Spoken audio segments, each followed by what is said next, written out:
You're listening to NFT 365, the first daily podcast on NFTs with your host, Fanzo. Welcome back to another episode of NFT 365. And as most of you have learned over this journey, I'm a very positive, optimistic person. I really do believe in seeing the good in people, but I'm also one that has, my guard up oftentimes when it comes to, something sounding too good to be true, or some of the things that I keep hearing, being repeated. And so on this episode, I really just wanted to get into it on, really, for me, it's a little bit less about the 3 examples of bad advice that I'm going to use, but more about us understanding this current environment and some of the things that we have to think about, especially, and this isn't just NFTs, but this is really the Web3 world as a whole. And I'm going to break down kind of the creator economy and a lot of the other things that are also things that we need to be aware of here in this NFT space especially. But really, for me, it comes down to trust, transparency, and in many cases, the person that we're listening to's track record. Now, when I say track record and when I say trust and transparency, for me, it's not about finding or listening to someone that has like amazing NFTs in their bag, right? Because it's the first episode of this podcast, right? Just because someone has a Bored Ape or a CryptoPunk doesn't mean that A, they can teach you, or B, that their strategy works for you. But much like we spend a lot of time researching NFT projects, we also have to research those that we're listening to. And we also have to be willing to mute or unfollow or not listen to those that have done us wrong. And this is actually probably one of my biggest pet peeves right now, is there are people in the space that people are like, I would never listen to them. I couldn't trust them worth anything. Yet they follow them on Twitter. They jump into all of their Twitter spaces and they're kind of building them up, right? And I think we have to spend more time celebrating and talking about those, influencers, thought leaders, whatever authorities in this space that we believe that we can trust, that we believe that are transparent. And in many cases, and I've said this a lot, like I also want to know like what mistakes, certain NFT influencers or creators or investors have made.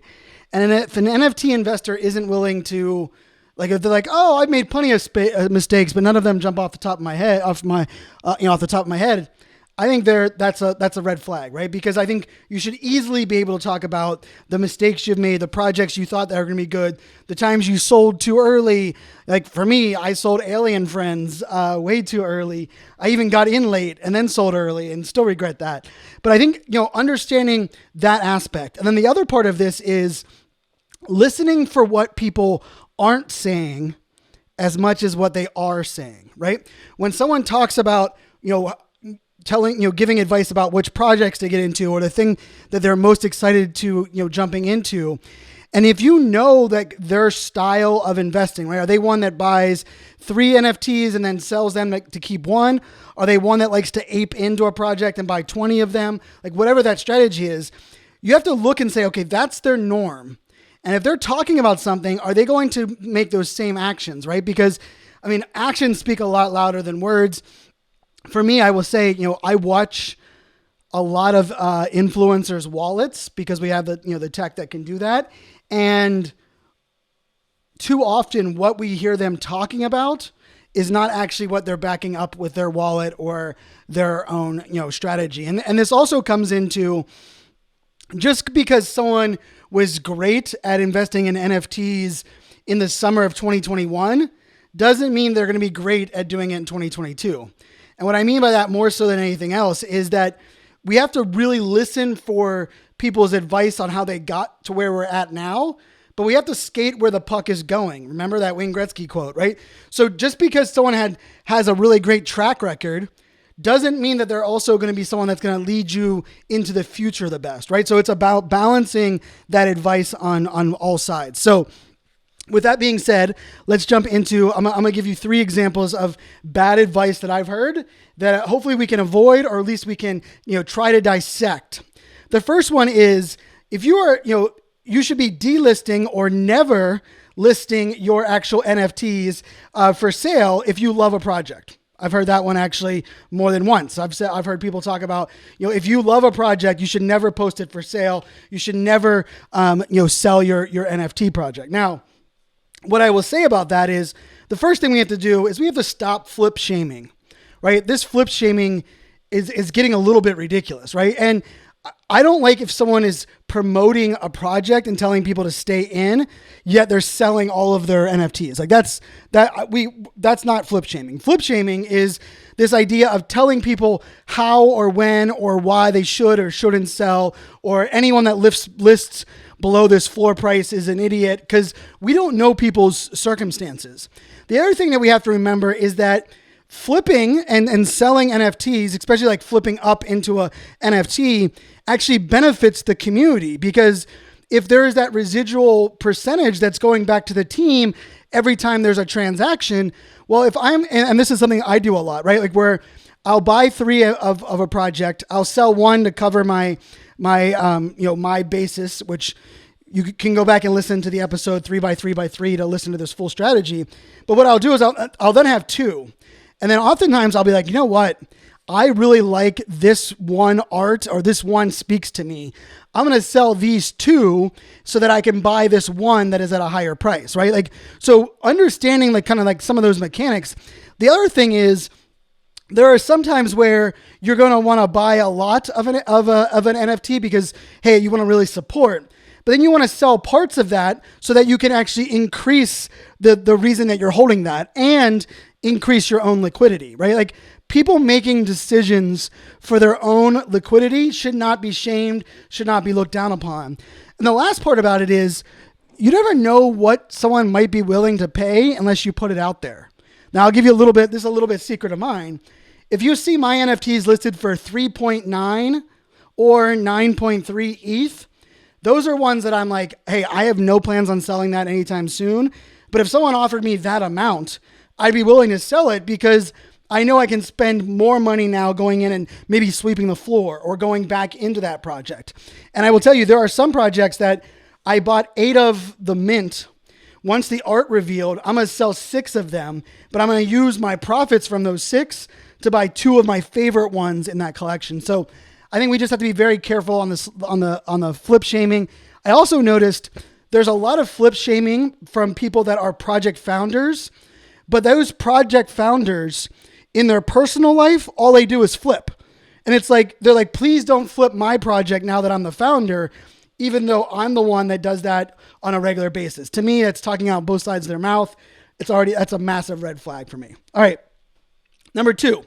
I've been hearing this advice actually a lot on Twitter Spaces, also on a couple other projects. They will say things like, only invest in established NFT projects. There's too much guessing in the minting of NFTs. Or they'll say, don't try to bet on, a upcoming NFT. Go back and only invest in existing NFTs. Now, a lot of this advice is actually coming from people that minted NFTs early on and got lucky. And it's so interesting when someone says, don't try to get lucky like I did. You should do this instead, right? And it's like, where is that advice coming from? And I always say, like, for me, listening for the intent of someone's advice is essential for us to understand oftentimes if that advice is critical. Now, moonshot minting, which means you're just minting an NFT hoping that it shoots to the moon, it's the next blue chip. That's not really a strategy. That's like playing the lottery. And I will tell you, as someone now that's minted, 105 straight days, trying to predict if an NFT is going to be around for 3 months is a hard thing to research towards. Trying to predict or to know which NFTs are going to blue chip, that's I believe it's near impossible. But here's the thing. I am also a big fan of making my risk and my investment lower on some projects and then holding on to them, for a year and just seeing what happens. Like there are a bunch of NFTs that I have that I don't really have any plan on selling them. I'm just going to hold them because I didn't have to buy into them at a very high price. Therefore, it's worth just holding on and seeing if they shoot up. If they end up going to 0, they go to 0. But my risk tolerance is actually very low. And I've explained this in some past episodes, right? if someone is buying into a project at a higher price, right? If they're like, okay, this project's been around for a while, I'm going to spend zero point 0.3 ETH. Their like risk investment is at a higher threshold. So more than likely, they're going to have a little bit more, they're going to feel a little bit more worried if all of a sudden the floor price dips. But if someone's minting in and taking a shot at it or just supporting their favorite artists, there's a lot less likelihood of you kind of being thrown off by the volatility or trying to dump a project because it went down 10% or 25% on a project. So I think there are times to mint. There are times to invest in existing projects. There's also like, the whole idea of like buying the dip. And then I always say like buy the dip, sell the rip. And what I mean by selling the rip is like when all of a sudden something starts taking off, like what great things go up, they're going to come back down. But I also am like, I like looking at the trends in the different phases, right? So what is the trend during the mint phase? What is the trend during the pre-reveal phase? What is the trend during the reveal to execution of utility phase? And then what is that long-term phase? And really kind of looking at that. All right, the third piece of bad advice is buying a cold wallet or a hardware wallet will prevent you from getting scammed or losing your NFTs, and you can sleep through the night. I've heard this a lot, and here's the truth.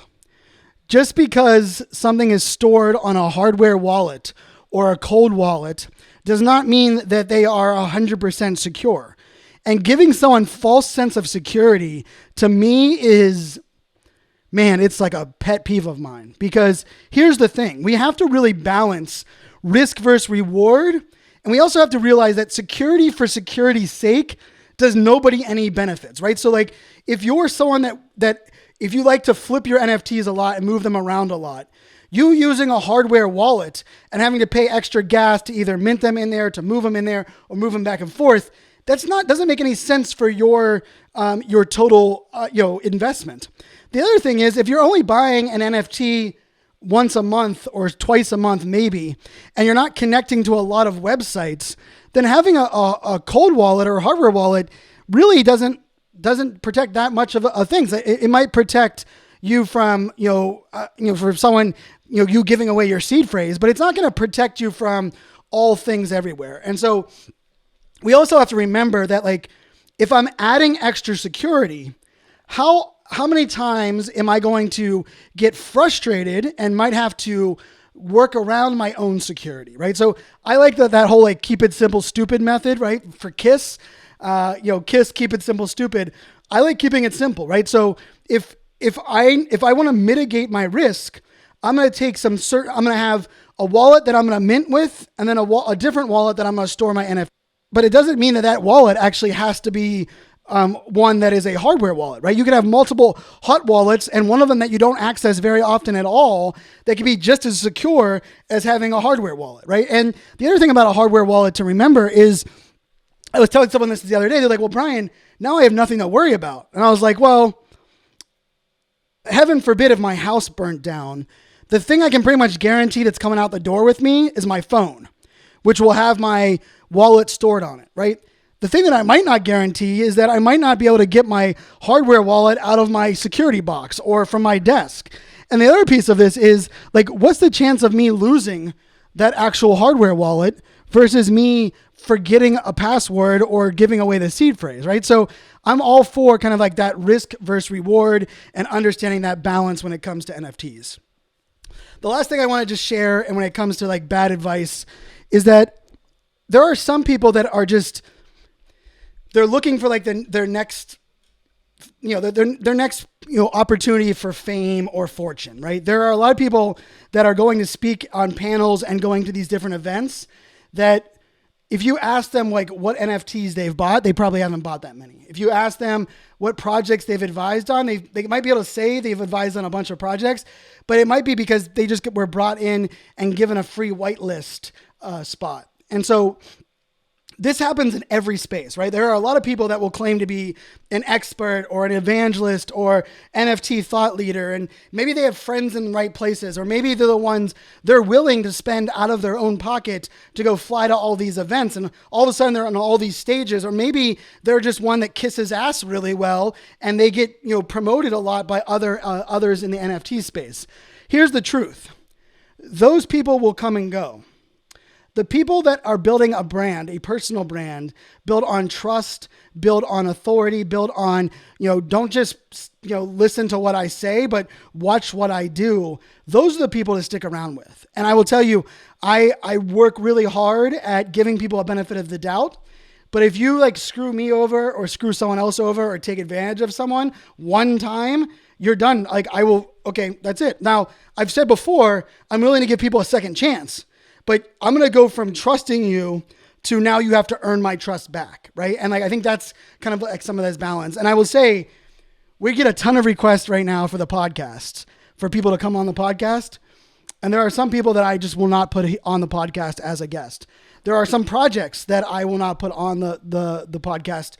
And in some cases, it's because I don't know them enough, or I'm not aware of them enough. Or in other cases, is I've been burnt one or two times by something similar, and I'm just not going to take that risk. And I will say this, and I will say it over and over again.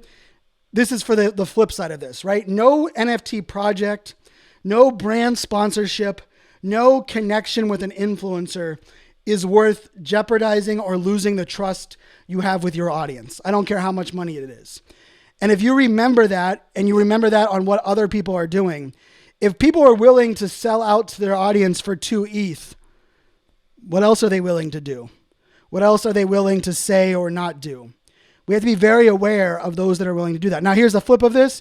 We should be paying influencers. We should be willing to give people money. And if you are an influencer or a thought leader and you are getting paid, you just need to disclose that and make people aware of that arrangement. I've said that here on the podcast. We are bringing on sponsors of the podcast. We have sponsors of the show. We have people that we are working with in collaboration with. But I will promise you that relationship will be disclosed very openly with me on any Twitter space, anytime I talk about them on the podcast or any tweet that I make. So, it is a little bit of the Wild Wild West.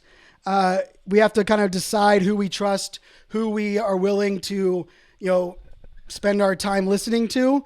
And I think that this will also evolve over time. There will be some people right now that have just started out that will end up being some of the smartest, wisest people to listen to in this space. And then the last part is, and I feel like I say this every time, define your own success and then go listen and learn from those that are on a similar path than you.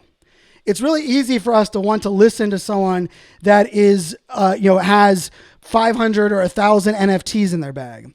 But if you're someone that has 3 NFTs, is the advice for someone that has 1,000 NFTs the right advice for you? Or should you be listening to someone else that is closer to your journey, your values, your mission, what you have going on?